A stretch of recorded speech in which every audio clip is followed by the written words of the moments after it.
Hello, नमस्कार। कलम एहसास लखनऊ की ओर से आप सबका स्वागत है। आज के मुश्किल दौर में जब सब बिखर रहा है, वहाँ मजबूत शब्द और संबल साहित्य ही आधार बनकर आता है।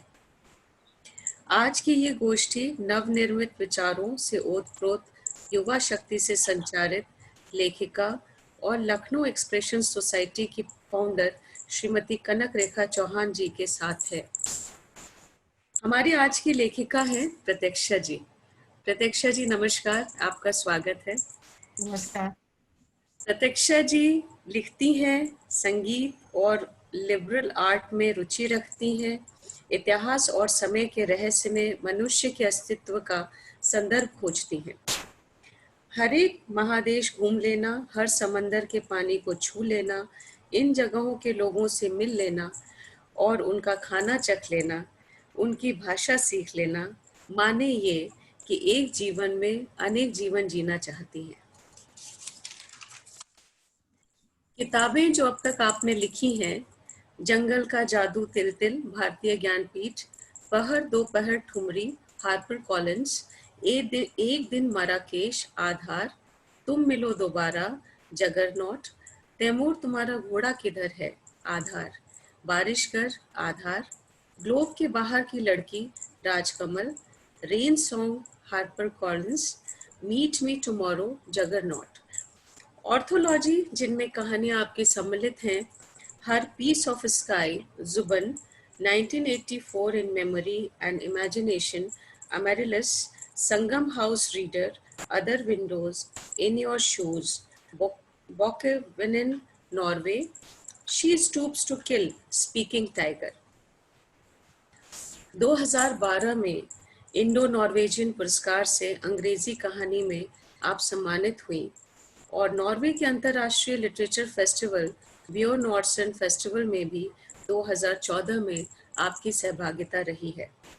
2011 में सोनभद्र कथा सम्मान, 2012 में इंडो नॉर्वेजियन पुरस्कार, 2013 में कृष्ण बालदेव वैद्य फेलोशिप, 2014 में संगम हाउस रेजिडेंसी की फेलो रही हैं, 2018 में हंस कथा सम्मान। एक अंग्रेजी हिंदी चैप बुक 9 दूनी 9। आपकी बुक्स की टाइटल्स बहुत इंटरेस्टिंग है। 9 दूनी 9, कवि मोहन राणा के साथ और किताब mistress of Phulpur, speaking tiger से शीघ्र ही प्रकाश्य होगी। आप गुड़गांव में रहती हैं और पावर ग्रिड में वरिष्ठ महाप्रबंधक वित्त के पद पर कार्यरत हैं।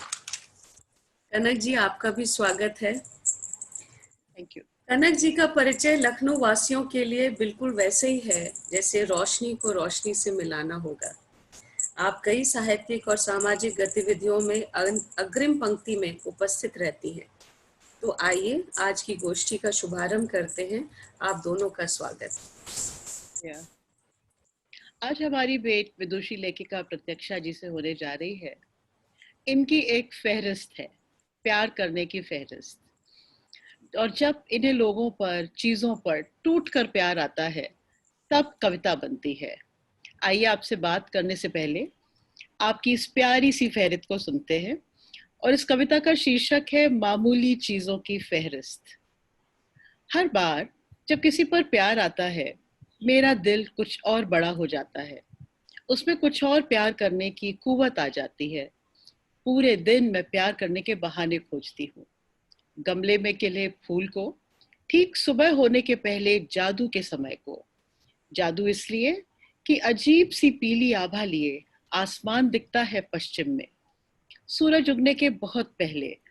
मुझे पक्का विश्वास है ये जादू मेरे लिए ही रोज रचा जाता है। रात में हाइडी की तरह तारों वाले आसमान को देखते, उस समय पर रेडियो, पुरानी तस्वीरें, बीते समय जाने किस किस पर, अनजान लोगों पर भी, न देखी जगहों पर, किसी भी भाषा के संगीत पर, लोगों के अलग अलग उच्चारण से, हिंदी बोलने पर, देहाती शब्दों पर बस प्यार आता है। इस प्रेममयी लेखिका की रचनाएं मानव जीवन के प्रत्येक पहलू से जुड़ी हुई है।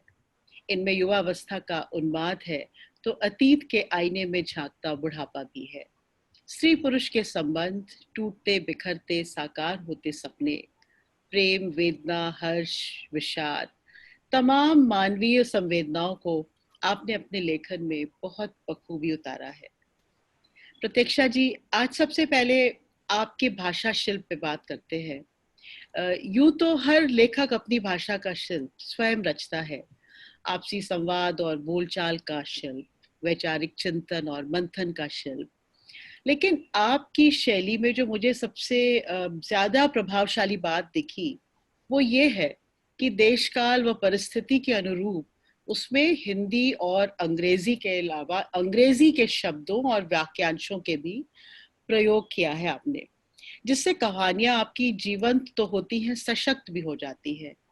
क्या आप अपने भाषा शिल्प के इस बारे में कुछ बताना चाहेंगी?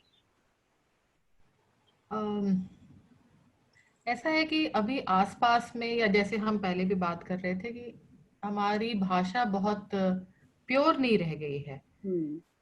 बहुत अच्छी बात नहीं है, और मुझे इस बारे में थोड़ी शर्मिंदगी होती है कि जब हिंदी बोलूं तो सिर्फ हिंदी बोलूं, अंग्रेजी बोलूं तो सिर्फ अंग्रेजी। और भाषा से मुझे बहुत लगाव है, तो मैंने बहुत बार बहुत कोशिश की कि मैं भाषा सीखूं, और मैंने कई भाषाओं को सीखने की कोशिश की, भूलती रही, दोबारा सीखा। तो वो जो शब्दों का जो एक संगीत होता है, जो अलग अलग भाषा में हम उसका एक वेरिएशन देखते हैं, वो मुझे बहुत अपील करता है।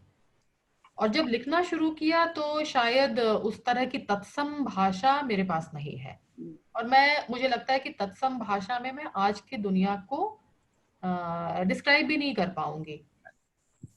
तो जब मैंने लिखना शुरू किया तो अंग्रेजी के शब्द आते रहे। लोगों ने मुझे शुरू में बहुत कहा कि आप मिक्सचर भाषा में लिख रही हैं ये। तो मैं लोगों को शुरू में मुझे थोड़ा, मैं डिफेंसिव भी हो जाती थी इस बात को लेकर। मैं कहती थी ठीक है, हमारे आसपास अगर आप कहीं जाते हैं रेस्टोरेंट में, तो वेटर भी आके आपसे अंग्रेजी में बात करता है। तो ऐसे माहौल में, जबकि अंग्रेजी हमारे बाजार की भाषा है, इकोनॉमी की भाषा है, साइंस की भाषा है, तो हम उसको विश्व में नहीं कर सकते, वो है। और हर कोई अंग्रेजी बोलना चाहता है। तो ऐसे समय में मैं किसी अपने पात्र को सिर्फ एकदम तत्सम हिंदी में बात कर रहा हूँ, वो बहुत ही आर्टिफिशियल लगेगा।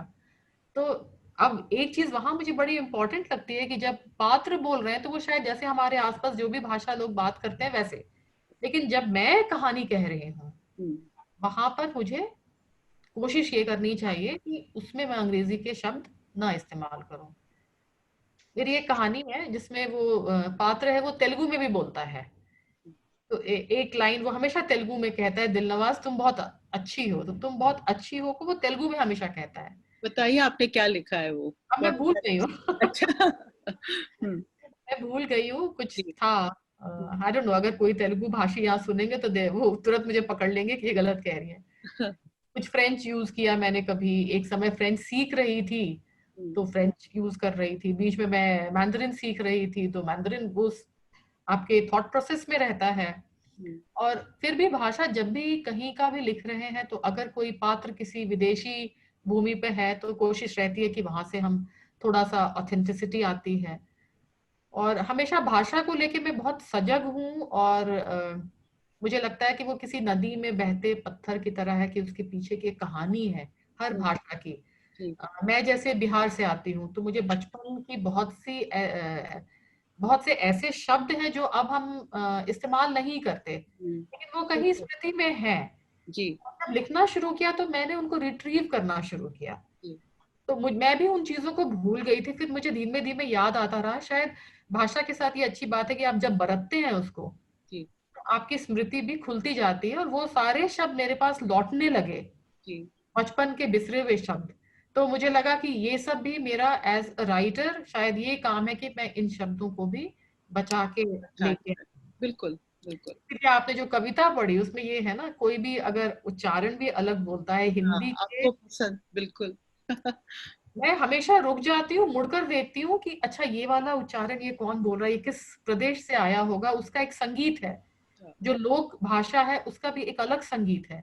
और शायद ये जब I think as you grow older you tend to appreciate this things मोर।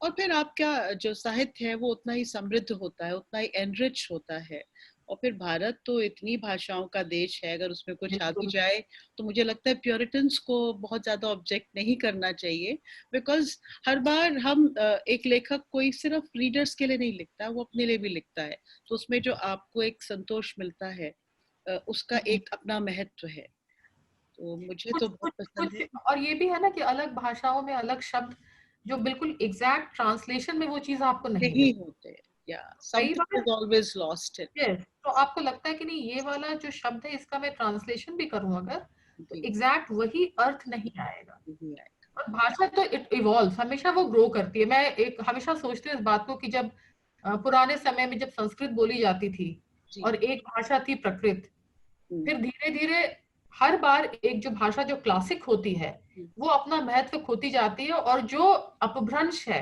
वो फिर क्लासिक हो सकता है। तो जैसे डायलेक्ट्स बन जाते हैं। हाँ, it's like a continuous evolution process. तो भाषा अगर स्टैग्नेट करके कई भाषा तो फिर वो खत्म हो जाती है, मर जाती है। तो भाषा को जिंदा रखने के लिए मुझे तो लगता है कि बहुत गिव एंड टेक होना चाहिए। हाँ, लेकिन अच्छा है कि आप जो पुराने शब्द हम लोग भूलते जा रहे हैं, जो हमारी पिछली जनरेशन में थे, हम लोग ने भी बचपन में बोले हैं, उसको हम्म। अगर आप फिर से ला रही हैं अपने साहित्य में, तो ये अच्छी बात है। और नई पीढ़ी के बच्चे या युवा वर्ग जब पढ़ेगा तो they will be familiar with the language that we were used to. So It's also maintaining a record of things that have been, yes, that yes. will be. तो बात करते हैं आपकी कहानियों और उपन्यासों के पात्रों की। आपके पात्र एकदम इंद्रधनुष की तरह है और ऐसे प्रकट होते हैं जैसे कि हमारे आसपास ही कहीं रहते हो। From the very rural Indian lower echelons of the society to the characters from the westernized upper crust. And you so incredibly describe them in, मतलब उनकी लैंग्वेज ही नहीं, उनकी बॉडी लैंग्वेज भी, भले ही वो फूलपुर की फुलवरिया मिसराइन हो या फिर किस्सा मुख्तसर जो कि बहुत ही it's a westernized urban contemporary story about very intense yet flawed characters. अब देखिए मैं अभी अंग्रेजी में ही बोल रही हूँ क्योंकि मुझे इंटेंस और फ्लॉड कैरेक्टर का वो इम्पैक्ट लाने के लिए अंग्रेजी का सहारा लेना पड़ रहा है। तो आप ये बताइए कि ये जो पात्र है आपके जो बड़े ह्यूमेन हैं, they are not sugar coated, तो इनको गढ़ने की प्रेरणा आपको कहाँ से मिलती है? एक तो मैं सबसे पहले कन्फेशन मेरा कि मैं गांव में नहीं रही हूँ। तो पर गांव में रहने की मेरी बहुत ही तीव्र लालसा जिसे कहते हैं, और मैं हमेशा बचपन में मैं कहती थी माँ का एक गांव था जहाँ जहाँ की कहानियां वो सुनाती थी, तो मुझे लगता था कि यहाँ एक बार जाना चाहिए। पिता का एक गांव था। समहाउ पेरेंट्स नौकरी करते रहे, माँ मेरी कॉलेज में प्रोफेसर थी और पिता एडमिनिस्ट्रेटिव सर्विस में थे, तो हमेशा शहरों में हम घूमते रहे और गांव से नाता छूट गया, जो कि शायद एक जनरेशन में सबका हो रहा था। हो रहा है। पर जो कहानियां मैंने सुनी जी, गांव की, तो बहुत सारी चीजें ऐसी हैं जो आप प्राइमरी एक्सपीरियंस ना भी हो तो आप सेकेंडरी टर्शियरी एक्सपीरियंस से चीजों को ग्रहण करते हैं। और जब मैं लिखती हूँ तो मैं हमेशा उसको बहुत क्लैरिटी से, मेरे मन में वो विजुअल बनता है। हम्म, और अगर कई बार किसी विजुअल से ही वो कहानी मैंने शुरू की है लिखनी, हम्म, और एक विजुअल से वो कहानी पूरी लिखी गई है, तो जब ये कैरेक्टर्स मैं विजुअलाइज करती हूँ तो मुझे वो बिल्कुल दिखती है। जैसे फुलवरिया मिसराइन का जो बॉडी लैंग्वेज है वो मुझे एक औरत दिख रही है वैसी, जो जैसे कपड़े। एक एक मेरी कहानी है ब्याह, तो मेरी माँ को वो कहानी बहुत पसंद आती थी, she is no more now. Hmm, तो उनको लगता था कि ये तुमने बिल्कुल कहाँ से तुमने ये डिस्क्रिप्शन ले लिया। जैसे गांव गांव कस्बों में शादियां होती थी और पुराने समय में सारी भीड़ इकट्ठा होती थी, रिश्तेदार बहुत लोग महीने भर आके रह जाते थे, तो लगभग वैसा एक डिस्क्रिप्शन है, उस दुनिया का डिस्क्रिप्शन है। तो कई बार बहुत लेखक, तो मुझे लगता है कि अगर मैं फिक्शन लिख रही हूँ तो मेरे अंदर बहुत सारी कल्पना है। हम्म, फिर ये जो कहानी है किस्सा मुख्तसर, ऐसे शायद कुछ लोगों को मैं जानती होंगी वो धीरे धीरे ना कुछ चीजें आप थोड़ी सी इधर से लेते हैं, थोड़ी सी उधर से, कुछ बहुत सारा अपना भी मेरा रहता है उसमें। तो what I feel, what I experience. जैसे मैं थोड़ा बहुत स्केच करती हूँ, थोड़ा पेंटिंग करती हूँ, संगीत में बहुत रुचि है, तो मैं देखती हूँ, या खाना बनाने में मेरी बहुत रुचि है, तो मैं कई बार देखती हूँ कि मेरी कहानियों में मसालों का डिस्क्रिप्शन, खाना पकने का description, flavours, the sense of smell, ये सब बहुत ज्यादा आता है। संगीत आता है, क्योंकि वो मेरे अंदर कंटिन्यूअस प्रोसेस में वो चीजें हैं। तो मैं उन चीजों को बिल्कुल फेक नहीं कर रही हूँ। It's something so much inside me, so much you know, कि उसको मैं निकाल के जब मैं कोई कैरेक्टर लिख रही हूँ, और अगर वो मेरे जैसे दुनिया का एक कोई शहर का कोई कैरेक्टर है, तो ऑटोमेटिकली वो चीजें आती हैं। वो लेनर्ड कोहेन को सुनता है, वो जिम जार्मश की फिल्म्स देखता है, वैन गॉग की पेंटिंग को वो अप्रिशिएट करता है, ये सब आपकी कहानियों में काफी दिख रहा है। तो अगर इजाजत हो तो जो आपकी किस्सा मुख्तसर है, इसका एक छोटा सा अंश मैं पढ़ना चाहूंगी। और ये कहानी जो है, ये 40 की उम्र के पात्रों में गहन प्रेम की कहानी है, जो कि निश्चित ही मनबीना के तारों को झनकृत करती है। तो दर्शकों से, हमारे सुनने वालों से रिक्वेस्ट है कि आप पढ़िएगा। और मुझे ये बड़ा अच्छा लगा था, एक पर्टिकुलर पैराग्राफ आपने लिखा था, तो इजाजत हो तो मैं पढ़ूं कि ये दो जो प्रेम करने वाले हैं, उनका एक नॉर्मल सा एक रूटीन है, वो क्या है। हेलो डिंपल जी। हाँ जी। हाँ जी। वो दिन में 5 बार मिलते थे, गिन के 5 बार, और पता नहीं कितनी बार फोन करते थे। हाँ बताइए। वो 42 साल का नामचीन होने की राह का लेखक था। यह नामचीन होने की राह पर 38 साल की इलस्ट्रेटर थी, पेंटर थी, कविताएं लिखती थी, अंग्रेजी की महीन, पैशनेट, दिल तोड़ने वाली जंगली आग सी कविताएं। वो पढ़ाता था, थिएटर करता था, कभी कभी पेंट किया करता था। मिनिमलिस्ट, सफेद और काले। अब सारी पेंटिंग्स कहीं एटिक में धूल खाते हैं। ये पीछे 2 टूटे संबंध छोड़ आई थी, और वो एक पत्नी, और न जाने कितने दिल छोड़ आया था। तो ये पढ़ के मुझे बहुत अच्छा लगा प्रतीक्षा जी, और लगा कि हाँ, आपने ये कैरेक्टर्स को कहीं आसपास देखा है, या कुछ तो है जो कि आपने बहुत दिल को छू आई है। तो आपको साधुवाद ऐसी कहानियां लिखने के लिए।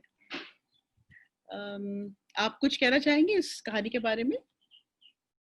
ये कहानी मेरी बहुत शुरुआत की लिखी हुई कहानी है। किस्सा और जी, मैंने एक्चुअली एक छोटा सा ब्लॉग पोस्ट लिखा था। एक उसमें सिर्फ एक इंस्टेंस था कि रेड लाइट पे 2 गाड़ी रुकती है, और एक लड़की चला रही है, और एक यही हमारा जो हीरो है इस कहानी का, और वो मुड़कर एक दूसरे को देखते हैं। वो रेड लाइट पर वो 1 मिनट आप किसी को मुड़ के देखते हैं, 2 गाड़ियों का फासला, और उस वक्त में आपके अंदर क्या होता है। तो बेसिकली उस मोमेंट को कैप्चर करने के लिए मैंने बहुत छोटा सा एक टुकड़ा लिखा था, और फिर धीरे धीरे वो एक कहानी बनता गया।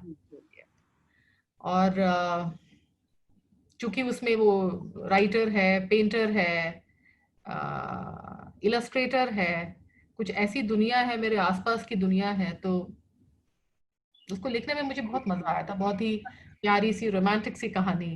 वो पढ़ के लगा कि आपने उसको बहुत एंजॉय करके लिखा था। अक्सर लेखकों से पूछा जाता है कि भाई बहुत अच्छी कहानियां लिखते हो, उपन्यास लिखते हो, लेकिन आखिर करते क्या हो? तो आप, जहां तक मैं जानती हूँ कि फाइनेंस शायद आपने पढ़ा है, तो आपके पैशन और प्रोफेशन के बारे में आप कुछ कहना चाहेंगी? मैं पावर ग्रिड है एक पब्लिक सेक्टर, उसमें मैं फाइनेंस में काम कर रही हूँ। और यकीन मानिए, जब मैं पढ़ती थी तो मैंने कभी नहीं सोचा कि कोई फाइनेंस जैसा नीरस और उबाऊ काम मैं करूंगी। मैंने हिस्ट्री में ग्रेजुएशन किया है, तो दूर दूर से मेरा वास्ता नंबर्स से नहीं था, और मुझे बहुत डर लगता था। बट होता ना, लाइफ आपको कहीं से कहीं लेके जाती है। So after I graduated I wrote this competitive exam, और आ गए। फिर लगा कि ठीक है, अब देखते हैं इसको।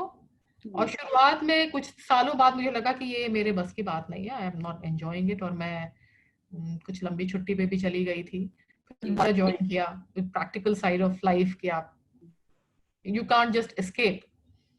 तो करने लगी धीरे धीरे। मैंने देखा कि मुझे इस काम में बहुत मजा आने लगा। और मैं कहती हूँ मुझे मंडे ब्लूज नहीं होता, मतलब I am looking forward to going to office. तो somehow gradually you learn to शायद एक स्त्री के लिए ये बहुत इम्पोर्टेंट है कि आप अपने आप को बाहर की दुनिया में कैसे इस्टेब्लिश करते हैं। तो सिर्फ नौकरी कर लेना is not important, but also कि आप, और हमारे जनरेशन में खास करके when there were not many women working, अभी तो सारे यंग बच्चे काम कर रहे हैं, तो हमें ये भी लगता था कि maybe we are setting a path for the others to follow. तो हम ऑफिस में कैसे अपने आप को बरतते प्रोफेशनल तरीके से, जैसे ये आक्षेप लगता है ना कि विमेन आर वेरी इमोशनल, आपको तो कुछ नहीं हुआ ऑफिस में, यू विल स्टार्ट क्राइंग, ऐसी बातें बहुत हम लोगों को कही जाती थी शुरू में। तो उसमें to become gender neutral when you are working, वो एक चैलेंज था कि इसको मैं कैसे करूं। और ये करते करते मैंने देखा कि then you start feeling very worthwhile कि आप इस चीज को अपने टर्म्स पे आप कर पा रहे हैं। और उसके साथ साथ अपना शौक भी आपने जारी रखा है। या उसमें क्या हो रहा है कि इट्स लाइक अ ब्रेक। तो मैं जो ऑफिशियल काम मेरा है वो बहुत ही नीरस ही है एक तरह से। अब फाइनेंस का काम उसमें क्या क्या इंटरेस्टिंग होगा। एक बहुत बड़ी गुत्थी है कि आखिर फाइनेंस और लेखन में कौन सा रहस्यमय संबंध है। मतलब आमिष त्रिपाठी हैं, चेतन भगत हैं, आप हैं, तो ये कहाँ जाके दोनों मिलते हैं। और अब तो बहुत सारे स्टूडेंट्स जो आईएम वाले हैं, हाउसवाइफ्स भी लिख रही हैं, यंगस्टर्स लिख रहे हैं। तो लिखने का बाजार, खासतौर से हिंदी का बाजार काफी गर्म है। तो लेकिन ये फाइनेंस और लेखन, इनका जरूर कुछ आपस में रिश्ता है, जो देखिए आज आपको देखकर भी साबित हो रहा है। तो एस्केप, आप जो ऑफिस की दुनिया है उससे मेरे ये पैशन की दुनिया एकदम ही डायमेट्रिकली अपोजिट है। तो मुझे लगता है कि मैं यहाँ से वहां और वहां से यहाँ की जो आवाजाही करती हूँ, it helps me anchor my self. और शायद इसीलिए मैं नौकरी को भी इतना एंजॉय करती हूँ और लिखने को भी। लिखने पर भी मैंने कभी अपना ये प्रेशर नहीं बनाया कि मुझे छपना है, मुझे नेटवर्किंग करनी है, मुझे ऐसे करना है, मुझे पब्लिसिटी करनी है। मैं बहुत अपने पीछे की दुनिया में बैक फुट पे रहती हूँ, आराम से लिखती हूँ। छप जाता है कोई चीज, कोई आके कह देता है बढ़िया है, तो वो मेरे लिए बोनस होता है। पर बेसिकली लिखती भी हूँ तो सिर्फ अपने मन की खुशी के लिए लिखती हूँ। आपको लगता है कि आज जो हमारे यंग लेखक हैं, क्या वो इसे व्यवसाय की तरह ले सकते हैं लेखन को? सैडली इंडिया में एटलीस्ट हिंदी राइटिंग में पैसा नहीं है। चीजें छपती भी हैं, बिकती भी हैं, लेकिन समाउ वो बिक्री का नंबर भी बहुत कम है, नॉट कंपेयर टू हम बहुत बड़े बड़े नंबर सुनते हैं इवन इंडियन राइटर्स के, विक्रम सेठ को सुटेबल बॉय के लिए इतना मिला और ये मिला। तो वो सब कोई और दुनिया की कहानी है, हिंदी राइटर्स के लिए बहुत नहीं। और अंग्रेजी में भी एक और चीज जो मुझे लगता है कि अगर आप बहुत पॉपुलर नहीं लिख रहे हैं, there's a difference between serious literature and popular. Popular तो हर कोई पढ़ता है, सीरियस लिटरेचर में बहुत लोगों का हाँ मुश्किल। यस, अब तो ऐसा समय भी है कि टाइम की कमी है, लोग कोई ऐसी चीज करना चाहते हैं जो इजीली रिसेप्टिव हो उनके लिए, बहुत उसमें दिमाग न लगाना पड़े। तो वैसी चीजों में you can not hope to make your living from that. तो नौकरी आपको करनी ही है, बाकी ये आप अपने मन के अंदर जो एक क्रिएटिव जो भी आपसे वो डिमांड करता है, आप सिर्फ उसके लिए लिखते हैं। आपकी एक किताब आई थी ग्लोब के बाहर की लड़की, अभी शायद 3-4 महीने पहले छपी है। क्या ये मार्जिनलाइज, या कहना चाहिए हाशिए पे खड़ी लड़की है, या she is in a no man's land looking at the world, जैसे कि लिटिल प्रिंस देख रहा है? इसके बारे में कुछ बताइए। मैं इसके बारे में, वैसे दिस इज द बुक, और ये जो आप कवर देख रही है मेरी पेंटिंग है। तो ये जो किताब है, इसका इसकी जो भूमिका है, अगर मैं पढ़ूं तो शायद you'll get an idea। ये बहुत एक्सपेरिमेंटल किताब है और अलग तरह की चीज है, और हिंदी में बहुत एक्सपेरिमेंटल राइटिंग्स को मतलब आप हिम्मत करके लिखते हैं। ये मैं इसकी भूमिका पढ़ रही हूँ। 2005 से 2010 के बीच लिखी गई ये सतरें दिल की बहकन है। इतने दिनों गुमनाम ब्लॉग के पते पर खोई सोई, अब इस किताब में सामने है।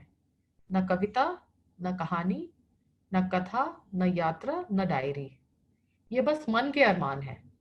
शब्दों में रंग गंध भर लेने का उल्लास, और चूंकि ये मेरे अंतरतम की झलक है, अपने गोपन को प्रकट करने की बहक, इसलिए भले ही इन्हें कई बरस पहले लिखा हो, मेरे मन में अब भी यह ताजा, दिलकरीब, दिलफरेब दुनिया है। तो ये किताब उन सब प्यारे दोस्तों के लिए जो मेरे लिखे पर खुश होते हैं, उनकी खुशी के नाम। ये लड़की जो खड़ी है ग्लोब के बाहर, दुनिया को उसी हसरत से देखती जैसे आंतोआ सा एग्जुपरी के नन्हे नवाब ने देखा होगा। But eyes are blind, you have to look with the heart. तो ये किताब also needs to be looked not with eyes but with heart. प्यारे पाठकों के लिए कोशिश है कि दिल, मन और भाषा का मीठा संसार बने।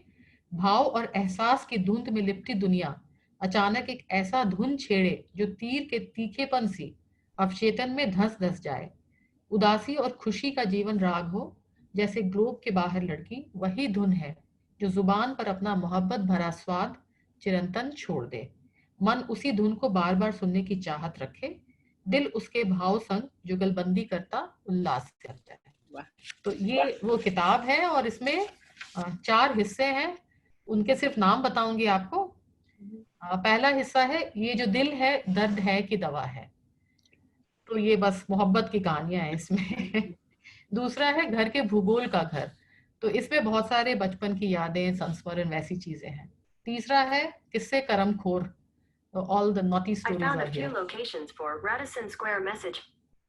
और अंतिम है दोस्त दिल नवाज, यार बाशियों की कहानी है इसमें। ये आपकी लेटेस्ट किताब यही है आपकी? यस। बारिश घर के बारे में कुछ बताइए। वो किताब हमको स्टोरी मिली भी नहीं नेट पे कहीं, और किताब भी नहीं मिली। ये उपन्यास है। उपन्यास। और हाँ, पिछले साल आया। और ये रिश्तों की कहानी है। दिस इज अ वेरी एक ऑब्वियस जो नैरेटिव होता है वो चीज नहीं है। ये बहुत अंदर की यात्रा है, जो आपके अंतरतम में जो चीजें घटती हैं, वो जो यात्राएं जो आपके भीतर चलती हैं, ये उसकी कहानी है। और अगर ब्रॉडली मैं बोलूं तो ये माँ है, माँ ने अपना पति कर्नल है, वो एयर क्रैश में मारे गए, और 2 बच्चियां हैं, and how they grow up बिल्कुल एक दूसरे से डिस्टेंस्ड होके अपने अपनी दुनिया में बहुत शिकायतें और मिसकम्युनिकेशन लेके दे आर ग्रोइंग अप। और फिर किस तरह से एक जो बड़ी वाली लड़की है, she becomes a drug addict, जैसे विद्रोहिणी हो जाती है। उसको लगता है कि मुझे प्यार नहीं मिल रहा, मैंने पिता को खोया और मेरी माँ भी मुझसे खो गई। और छोटी वाली लड़की जो पिता के मरने के बाद पैदा होती है, वो बहुत बेसहारा सी, ऑर्फन सी, कि कोई मुझे देखने वाला नहीं है, माँ अपने दुख में मगन है। तो ये 3 जो औरतें हैं, ये सब एक साइलोज में बंद हैं और कोई किसी से इंटरेक्ट नहीं कर रहा। जो एक कोमलता सबके बीच में ऑब्वियसली है, बिकॉज माँ और बेटी हैं, उसके बावजूद कोई ऐसी चीज है जो जम गई है उनके भीतर। और उसी समय इनके घर में एक पुरुष आता है, पेइंग गेस्ट के बतौर रहता है। वो भी एक टूटा फूटा सा आदमी है, emotionally he is all broken up. लेकिन फिर किस तरीके से एक सिलसिला जुड़ता है, and how they are able to come to terms with each other. वो रिश्ता फिर किस तरह से पनपता है, एक तरह से ऐसा बोले, या जो हम अपने जीवन में जितने उतार चढ़ाव होते हैं, उसमें बारिशगर इज रेन मेकर। तो हम सोचते हैं कि कोई तो हमारी दुनिया में ऐसा जो सूखा है, मन का सूखा, दिल का सूखा, उसमें कोई तो बारिश हो, और ये दुनिया फिर से, ये हमारी जो दुनिया है, ये आम छोटी छोटी चीजों से ही सुंदर और खूबसूरत बनती है, अमीर बनती है। बहुत बड़ी चीजें हम खोजते हैं वो नहीं मिलती, या उन बड़ी चीजों में बहुत खुशी भी नहीं मिलती। सो अंततः जब हम जो नॉर्मल रोजमर्रा की चीजें और उसमें हम एक रस पाने लगते हैं, तो ये किताब उसी रस को पाने की यात्रा है। और मुझे लिखते हुए इसको भी बहुत आनंद आया था, क्योंकि ये बहुत लंबे लंबे समय पे लिखी गई थी। ऑफिस में काम करते मैं एक स्ट्रेच पे इसको नहीं लिख पाई थी, तो धीरे धीरे कभी 20 पेज, कभी 30 पेज, ऐसे करके मैंने इस किताब को लिखा।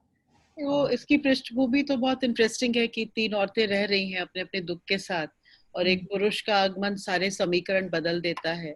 आपने स्त्री पुरुष संबंधों पे काफी लिखा है, और मुझे लगता है कि आपके अपने अनुभव हैं, और जो हम लोग दुनिया भर से इकट्ठा करते हैं, सारा वो सब कुछ एक emotional baggage is a sort of negative word to use, लेकिन वो सारे अनुभव भी होते हैं। तो आपको क्या लगता है कि जो आजकल हम लोग जेंडर इक्वालिटी की बात कर रहे हैं और एक आत्मनिर्भरता स्त्री पुरुष के बीच में रहती है, शारीरिक, मानसिक और इमोशनल, तो ये इक्वालिटी और आत्मनिर्भरता, इसको बैलेंस करना कितना मुश्किल है अब, या कितना आसान हो चुका है अब? नहीं, आसान अभी भी नहीं हुआ है, बहुत मुश्किल है। एक तो हम हजारों बरस की पैट्रियार्की लेके चल रहे हैं, चाहे वो पुरुष हो चाहे स्त्री, और हम भी जो हम सोचते हैं कि हम मॉडर्न लिबरेटेड वुमन हैं, ऑल ऑफ अस, ऐसा नहीं है कि हम एकदम से इक्वल हो गए हैं या हमने सब ये चीजों को, बैगेज को छोड़ दिया है। बहुत बार जब आपका पुरुष साथी भी इक्वालिटी करता है तो आप अपने कंडीशनिंग से यू स्टिल फील कि मैं चाहे बाहर जाके कुछ भी कर लूं, ये घर की जिम्मेदारी मेरी है, उसको हम लेकर चलते हैं। बच्चों की जिम्मेदारी प्राइमरीली मेरी है, और जब तक हम ये इस चीज को अनलर्न नहीं करेंगे तो वो जो इक्वालिटी की बात है वो बहुत मुश्किल है। प्लस लेकिन ये बहुत, it's like a tight rope walking, because और पुरुष कभी भी हमेशा एकदम बराबरी नहीं हो सकता। कभी पुरुष थोड़ा ऊपर होगा, कभी स्त्री थोड़ा ऊपर होगी, और जब आप एक दूसरे को प्यार करते हैं और साथ उस स्नेह के बंधन में रहते हैं तो कई बार आप बहुत ज्यादा अगले के लिए करते हैं और वो आपके लिए करता है। तो हर टाइम कोई ये गणित का कोई इक्वेशन तो नहीं है साथ रहना या स्त्री पुरुष का साथ, लेकिन अगर हम अपने मन में इस चीज को शायद हमारे वो मेंटल कंडीशनिंग बहुत जरूरी है कि that is the most important thing. और मुझे हर बार ये लगता है, जैसे मैं अपने आप को फेमिनिस्ट नहीं कहती, मुझे लगता है कि this is wrong word. Yes. और फेमिनिज्म को भी बहुत तरीके से मैनिपुलेट किया गया है, मिसयूज किया गया है, और वैसा उस तरीके के की फेमिनिस्ट मैं अपने आप को नहीं मानती। मुझे लगता है कि बहुत ही कैजुअल तरीके से अगर मैं एज अ ह्यूमन बीइंग अपने घर में सिचुएशन को अगर क्रिएट कर सकती हूँ with my partner, with my children, हर कोई सिर्फ अपने घर की चिंता करे तो भी दुनिया ठीक हो जाएगी। हर समय हमको क्रांति के लिए आगे बढ़ जाना है ऐसा जरूरी नहीं है। Although of course there are so many women जिनको चाहिए सपोर्ट चाहिए, मैं उस चीज को भी डिनाई नहीं कर रही हूँ, लेकिन अगर हम घर में अपने आप को, बच्चे ही अगर, जैसे मैं लिख रही हूँ और दे नो कि मैं लिख रही हूँ, they will not come and disturb me, they know कि ये माँ का ऑफिस का काम हो रहा है या वो लिखने का काम भी इम्पोर्टेंट है। तो जब तक मैं अपने आप को इज्जत नहीं दूंगी, ना तो मेरे बच्चे देंगे, बिल्कुल, ना मेरे पति देंगे। तो सबसे पहले हम सारी औरतों को शायद we should learn to respect ourselves. बहुत अच्छा कहा आपने।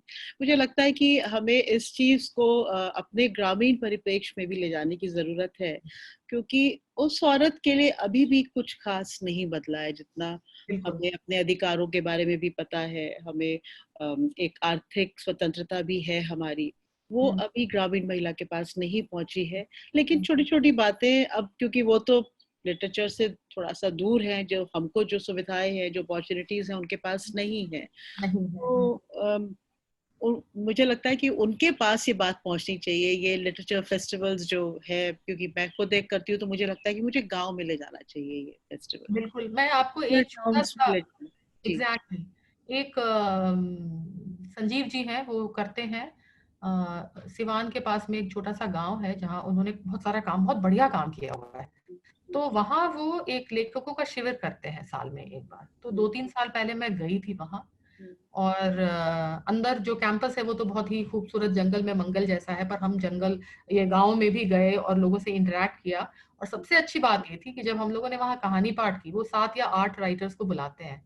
तो मेरी ये कहानी मैंने पढ़ी थी फुलवरिया मिसराइन, वहां पर मुझे लगा कि गाँव की कहानी, मैं बहुत एलीट किस्म की कहानी पढ़ूंगी तो पता नहीं इतना रिलेट कर पाएंगी। तो मैंने ये कहानी पढ़ी, और वहां जो कुछ औरतें थी, बिल्कुल गाँव की औरतें, पढ़ी लिखी नहीं, गांव में रहने वाली, और उन्होंने उस कहानी पे उसके ऐसे नुआंसेस मेरे सामने, बकायदा डिस्कशन होता है, तो उन्होंने डिस्कस किया, उस कैरेक्टर को डिस्कस किया, और जो हम राइटर्स, हम 5-6 लोग भी एक दूसरे की कहानी पे बात कर रहे थे, और इन औरतों ने और जो पुरुष थे वहां बैठे सब लोगों ने किया। और मुझे लगा कि जो पॉइंट्स उन्होंने बोला वो शायद वैसे पॉइंट्स मुझे इस कहानी पे और कोई भी अर्बन रीडर ने नहीं दिया था, नहीं मिलना, क्योंकि वो उसी परिप्रेक्ष्य की है, वो उसके रिलेट कर सकी better. But also the nuance of a personality जिस चीज को आप सोचते हैं कि ये तो बहुत ही परत वाली चीज है, उसको मतलब आई फेल्ट सो हैप्पी। उनके और लिए वो ऑब्वियस चीज थी शायद, क्योंकि वो यस कर पाई उसको। जी। तो डिम्पल जी, क्या हम लोग कुछ दर्शकों से सवाल ले सकते हैं?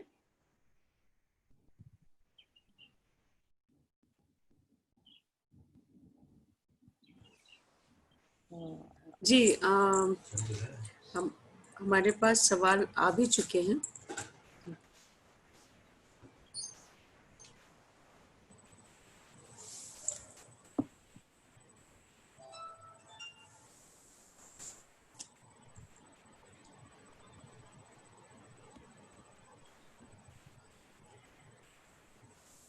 शार्दुला नौगजा जी ने पूछा है, क्या कभी किसी ने आपको कहा कि ये तो आपने मेरी कहानी लिख दी? आप कैसे डील करती हैं इस डिलेमा से कि किसी इंटरेस्टिंग कैरेक्टर को अपनी कहानी का पात्र बनाएं या उसकी प्राइवेसी के चलते leave that? I don't no, अब ये सवाल आया है तो पूछना जरूरी था। ये आप चाहे तो जवाब दें, नहीं तो जैसा आप। मैं शार्दुला को बिल्कुल जवाब दूंगी। हेलो शार्दुला, तुम हो यहाँ पर? जी ऐसे अभी तक मैंने किसी भी परिचित या ऐसे किसी के ऊपर कोई कहानी लिखी नहीं, जी लेकिन एक मेरी जो लगभग पहली कहानी थी हनीमून, वो कहानी छपी थी ज्ञानोदय में। और जी बहुत मजेदार इंसिडेंट है, क्योंकि आलोक जैन जो ट्रस्टी होते थे ज्ञानपीठ के, जी इज नो मोर। बहुत मेरे बाद में इस कहानी के बाद उनसे मेरा बहुत पारिवारिक संबंध हो गया, तो उन्होंने मुझे फोन किया और कहा कि तुमने ये मेरी कहानी कैसे लिख दी है। फिर उन्होंने मुझे आईआईसी बुलाया कि तुम आओ, मैं तुमसे मिलना चाहता हूँ। जी बड़े बुजुर्ग और बहुत ही वेरी स्वीट पर्सन। जी और वो हमेशा इस बात को लेकर बहुत हंसते थे कि मुझे कहते थे कि राजा तुमने मेरी कहानी लिखी है। तो अभी उनकी जो बेटी है उनसे भी मेरी बात होती है, incidentally we share our birthdays, तो हम लोग became very close with the family. तो अपराजिता भी अभी तक हमेशा कहती है कि वो पापा माँ की कहानी थी और आपने कैसे लिख दी। अदरवाइज क्या होता है कि कई बारी, जैसे एक मेरे ऑफिस के सीनियर थे, वो मुझे जब भी मिलते तो कहते थे, प्रत्यक्षा तुम्हारी किस कहानी में, अगली कहानी में मैं हूँ, मतलब मेरे ऊपर लिख तो दो एक नहीं, कहानी। और ये कॉम्प्लीमेंट की बात है प्रतीक्षा जी, कि अगर रीडर कहीं से भी एक राइटर से रिलेट करता है या उसकी कहानियां उसको लगता है कि ये हमारे अगल बगल के पात्र हैं, तो मेरे ख्याल से ये तो बहुत कॉम्प्लीमेंट की बात है कि बहुत सार्थक और यथार्थवादी कहानियां होती होंगी। जैसे आपने अभी कहा कि वो गांव की महिला ने कनेक्ट करा और उसने न्यूएंसेस बताए, तो इसका मतलब अर्बन टू रूरल सारे रीडर्स आपसे कहीं ना कहीं कनेक्ट करते हैं, कोई एलियन वर्ड नहीं लगता है। जैसा कि ये कोशिश रहती जी शायद। मैं पता नहीं, मैं अपने तई तो ये कहती हूँ कि मैं बहुत ईमानदारी से लिखती हूँ। जी अब जी रीडर्स का क्या परसेप्शन है वो मैं नहीं जानती, लेकिन मैं मेरे लिए लिखना बहुत इम्पोर्टेंट है। जैसे जी मैं कई बार सोचती हूँ कि आजकल बहुत लोग लिख रहे हैं, तो it's like a fashion statement also, जी सब लिख रहे हैं। मेरे लिए इट्स इट्स समथिंग बहुत अपने आप से बहुत ईमानदार एक डायलॉग है, जी और बहुत सीरियसली मैं इसको लेती हूँ। जी भले बहुत मुझे वक्त नहीं मिलता ऑफिस की वजह से, लेकिन जब लिखती हूँ तो बहुत वो अंदर से चीज मेरे आती है। जी नहीं, ये ईमानदारी आपके लेखन की है जो इस सवाल का जवाब भी आपने इतने प्यार से दिया। और जैसे आपने बताया कि आपके ऑफिस के वो भी पूछ रहे थे कि मेरे पे कहानी कब, हम कब पात्र बनेंगे, तो ये ईमानदारी है जो पात्र कनेक्ट करते हैं।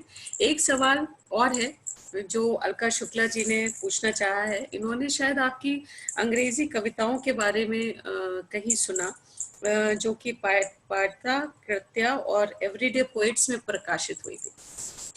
तो 2013 में रेड लीफ पोएट्री अवार्ड के लिए 3 कविताएं लॉन्ग लिस्ट हुई थी। तो ये ढूंढने पे कहीं मिली नहीं, तो आप अगर चाहें तो इनकी 3-4 लाइनें हमारे दर्शकों को, हमारे सुनने वाले श्रोतागण को सुना दीजिए। मुझे भी अपने फोन पे खोजना पड़ेगा जी नहीं नहीं, बिल्कुल बिल्कुल। और हमारे श्रोतागणों को वो लिंक भी बताइएगा जहां वो ये पढ़ सके। बिल्कुल बिल्कुल, मैं जी जी बताऊँ। मैं अपनी चीजों को लेकर बहुत ज्यादा लापरवाह हूँ। मेरे पास मेरी किताबें नहीं होती। मैं मैं लिख कर चीजों को भूल जाती हूँ, जी। कैरेक्टर्स भूल आप जाती लोग, आपको बहुत लोगों ने सर्च किया लेकिन बहुत कम मिला। जितना आप मतलब मुझे तो लगता है कि आपको बहुत लाइव प्रोग्राम्स करने चाहिए। आप इतनी इंटरेस्टिंग शख्सियत हैं कि लोगों को पता होना चाहिए कि लेखन भी इतना सुंदर और इतना सहज और सार्थक हो सकता है। आप कविता उनको अलका जी को सुना मैं दीजिए। थोड़ा सा निकालती हूँ इसको। जी जी।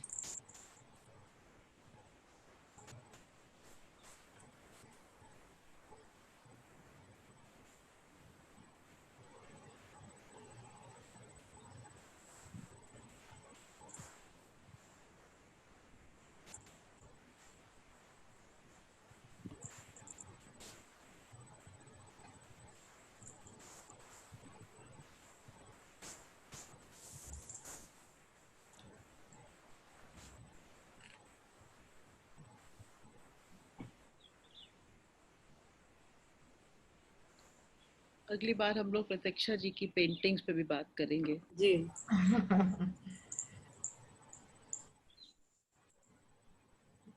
एक कविता सुनाती हूँ, मिल गई मुझे अपने ड्रॉप बॉक्स में।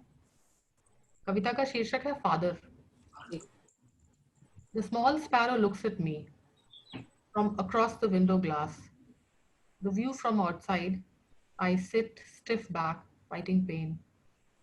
The intensity moving like a track on which the saddest song plays. The wire stretched thin. I fear loss. He quotes Rilke and Marina. I try to see with dimmed eyes the meaning, but see instead a shimmering haze, and see memory and voice. All that is left is a photograph, faded colors, curled up toes. He lives, he lives, he lives. I sing in a voice that breaks at each syllable, into thousand shards, piercing my heart. In an ancient pagan ritual of torture, I seek years and days. I count full moon and draw lines and cross them, a cheap imitation of a dog-eared prisoner's diary, and laugh. The girl with two plates laughs in reply. As the man, the sun rims their faces. He intones in detached monotone, I live, I live, I live. Beautiful beautiful. क्या हम लोग सवाल और ले सकते हैं आनंदिता जी? Deepa Mishra has risen her hand. Ji You can put her on audio. Ji.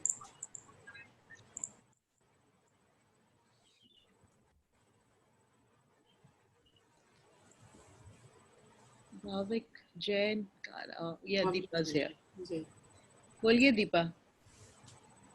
Unmute करिए दीपा जी।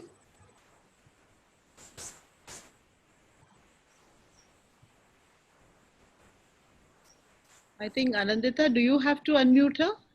No. She will have to unmute her.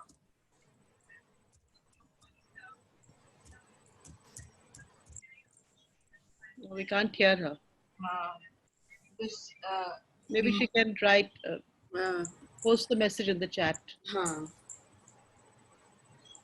Mr. R.S. Soni is raising her hand. आपको आवाज मिल रही है? हेलो जी जी बोलिए। हाँ जी, चक्षा जी बहुत धन्यवाद आपको। आपको पहली बार ही मैंने सुना, और अगर थोड़ा सा बैकग्राउंड इंफॉर्मेशन में मिल जाता तो कुछ और पहले से पढ़ के भी आते। ये कभी उपन्यास का जिक्र हुआ, बारिश, जिसमें 3 औरतें हैं और उनकी अपनी कहानी है, फिर एक पुरुष का प्रवेश होता है। मुझे लगता है इसमें बहुत ज़्यादा नाटकीय तत्व है, और मैं चूँकि रंगमंच से भी संबंधित हूँ, लखनऊ रंगमंच से संबंधित हूँ, तो एक तो मैं ये जानना चाहता हूँ कि क्या आपने कुछ नाटक भी लिखे हैं, या कुछ ऐसे उपन्यास हैं जिनका कि जिनको कि नाटक में नाटकीय रूपांतरण किया जा सकता है? पहले तो मैं ये बात बारिशकर के संदर्भ में कहूँ कि बहुत नाटकीय बिल्कुल नहीं है, वो बहुत स्लो और बहुत लेयर्ड कहानी है। मैं नाटकीयता का मतलब ये है कि उसमें इंटरपर्सनल रिलेशनशिप में बात होगी, बहुत अच्छा से नाटकीय तत्व उसमें से निकल के आ सकते हैं। प्रतिष्ठा जी जो यस मे बी, मतलब आजकल तो मैं ऐसे देखती हूँ ना बहुत सारे वेब शोज वगैरह जिसमें शायद वो बहुत कमर्शियल एंगल से ना बनाए गए हो, तो बहुत स्लो जी जी जी जी ब्यूटीफुल लव स्टोरीज लिखी जा रही हैं आजकल। हाँ तो वैसा तो मुझे लगता है कि इसमें है, क्योंकि बहुत कहानियां हैं इसमें, और जो तीनों कैरेक्टर्स हैं उनकी बहुत अलग अलग बहुत सी चीजें हैं, और फिर तीनों की कहानी जुड़ के एक कहानी कैसे बढ़ती है, सब इन जी बहुत सारी गली कूचियों में आप उतरते हैं और फिर वापस आप घर में लौटते हैं उसके। तो वो चीज है। ऐसे और भी मुझे लगता है कि कुछ चीजें मैंने लिखी हैं जिसमें बहुत वो शायद वो उस नजरिए से मैंने देखा नहीं कि वो थिएटर उसका हो सकता है कि नहीं। Maybe I don't know, अगर कोई उस तरह से देखे तो। सोनी साहब जो है लखनऊ की सबसे पुरानी या नंबर 2 पुरानी नाट्य संस्था से ताल्लुक रखते हैं, दर्पण से। जी तो इसलिए उनका वो इंटरेस्ट है कि शायद कोई ऐसी स्क्रिप्ट मिले जिसपे कि नाटक खेला जा सके। तो मेरे लिए तो ये बहुत अनफॉर्चुनेट है, जैसे मैं अनिंदिता को बोल भी रही थी कि ये वर्चुअल सेशन लखनऊ में इट्स नॉट डन। लखनऊ तो आना था, जी कम टू आपके खूबसूरत शहर में आकर रहना था मुझे, जी। आप लोगों से रूबरू मिलना था। वर्चुअली तो मतलब इट्स वेरी एंटीसेप्टिक समहाउ। हम लोग का दुर्भाग्य है प्रतीक्षा जी, आपसे मिलना था रूबरू। दीपा का सवाल, दीपा आगे दीपा ऑफलाइन हो गई है। और बस एक हम जब आपका इंट्रोडक्शन पढ़ रहे थे तो बहुत इंटरेस्टिंग आपने अपने बारे में बताया कि मन की अंतरंग दुनिया में संतोष, हर्षिल कामायनी और विस्की है। बहुत बहुत बहुत डिफरेंट डिस्क्रिप्शन है और बहुत उत्सुकता जगाता है मन में। बहुत कुछ प्यारे फक्कड़ दोस्त हैं।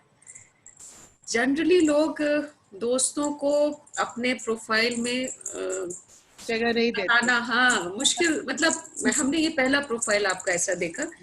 और सबसे उसपे भी अच्छी बात यह है कि मैं अगर उनका नाम ना भी लूं तो वो जान जाते हैं कि आप किसकी बात कर रही हैं। तो कम आपकी लोग हैं दोस्ती जी ये जी जो दोस्त हैं वो बहुत उनको मालूम है। जी। तो बहुत अच्छा इससे भी रिलेट कर सकते हैं कि यहाँ बैठे शायद हम कनक जी और आनंदिता जी इस बात से रिलेट कर पाएंगे कि अगर हम कभी अपने आपकी बात से ये बात हमारे मन में भी आई कि हमारे बहुत सारे दोस्त ऐसे हैं कि जिनको कहें कि हाँ भाई फला दोस्त, तो वो शायद खुद में समझ लेंगे कि हम किस दोस्त की बात कर रहे हैं। तो ये भी एक कनेक्टिविटी है आपकी, आपसे बगैर मिले आपसे हो गई थी। और बहुत सी किताबें, अनंत स्मृतियां और आपके दिल के पास आपके पापा और माँ। तो ये इस पे जरा सा ये जो आपने अंतरंग दुनिया का संतोष बताया, जैसा आपने कहा कि लिख के मुझे बहुत आत्म सुख मिलता है और बहुत संतुष्टि मिलती है। तो ये बचपन से लेखनी का बहुत शौक रहा आपको, या प्रोफेशन से बचने का? कई बार एक स्केप गेट टाइप का होता है हमारे पास कि हम एक पैटर्न में काम करते करते थक जाते हैं और हम लेखनी की तरफ या गायन की तरफ बढ़ जाते हैं। तो ये आपका अपना एक छोटा सा दुनिया आपने बना ली लेखनी की, ऐसा कुछ हुआ है? या बचपन से आप बहुत ऑब्जर्वेंट थी, you are a good listener, कि छोटी छोटी बातों को पकड़ के और आज आपने उसकी पूरी एक एक कैरेक्टर की दुनिया बनाई। This is really beautiful. तो इस पे जरा सा रोशनी डालिए। मेरी माँ लिखती थी, जी। तो वो लिखती थी और गाना बहुत अच्छा गाती थी। अरे वाह। और she was a complete artist, थोड़ा सा स्कल्पटिंग भी कर लेती थी। जी और मेरे पिता थिएटर करते थे। जी ये लोग इनफैक्ट कहानी भी ऐसी मजेदार इंटरेस्टिंग है कि दोनों मिले थे रेडियो स्टेशन पे जब मेरे जी। पिता प्लेस करते थे और माँ गाती थी। हम्म तो वहीं पे इनकी मुलाकात हुई and it was a love marriage those days. 3 साल इन लोगों ने एक दूसरे का इंतजार किया हम्म और फिर शादी हुई। तो जहाँ जहाँ मेरे पापा पोस्टेड थे वहाँ वहाँ इन लोगों ने एक ग्रुप बना लेते थे। तो थिएटर हो रहा है, म्यूजिक हो रहा है, मतलब ऐसे घर में बहुत सारी ब्लैक एंड व्हाइट तस्वीरें हैं घर में इस तरह की चीजों की। तो माँ ने बाद में लिखना छोड़ दिया, गाना वाना तो वो गाती रही। बाद में फिर सोशियोलॉजी की प्रोफेसर थी तो पढ़ाती थी और किताबें लिखते थे। तो वो सब दुनिया, और घर में संगीत बहुत था और बहुत किताबें थी। तो मेरे पिता जब टूर से लौटते थे कहीं तो हम लोगों के लिए खिलौने और ये सब नहीं लाते थे, वो किताबें लाते थे। और हम लोग सब बहुत पढ़ते थे, बहुत ज्यादा। मन में ये रहता था कि कभी लिखेंगे। तो मैं कहती थी माँ को कि एक दिन मैं भी लिखूंगी, तो कहती थी कि एक दिन क्या होता है, आज लिखो। हाँ जी, लिखो जी। हाँ, पर वो कभी हुआ नहीं। फिर वो नौकरी और फिर शादी, फिर बच्चे, और you are involve in so many other things. मैंने इतना बहुत बाद में शुरू किया, और वो था कि अंदर में कि ये चीजें हैं मेरे अंदर, और मे बी कभी ना कभी जरूर उसको एक्सप्रेस करूंगी।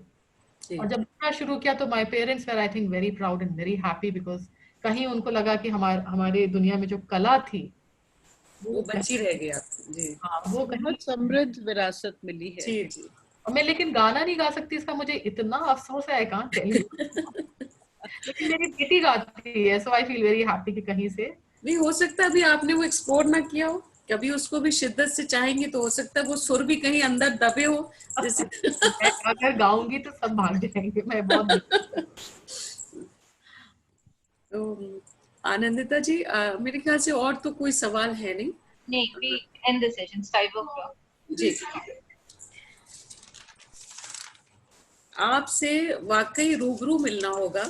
ये सेशन जो है हमें सबको फिर से साथ में बैठ के एक बार हमें फिर से वैसी बात, क्योंकि अभी भी मन आधा रह गया आपसे बात करके। प्यास जगाई है आपने, अभी बुझाई मेरा मुझे भी लग रहा है कि ये तो वर्चुअल सेशन बस ऐसे ही है, किसी को देख नहीं पा रही। आपसे इंट्रोडक्शन हो गया हम लोग का।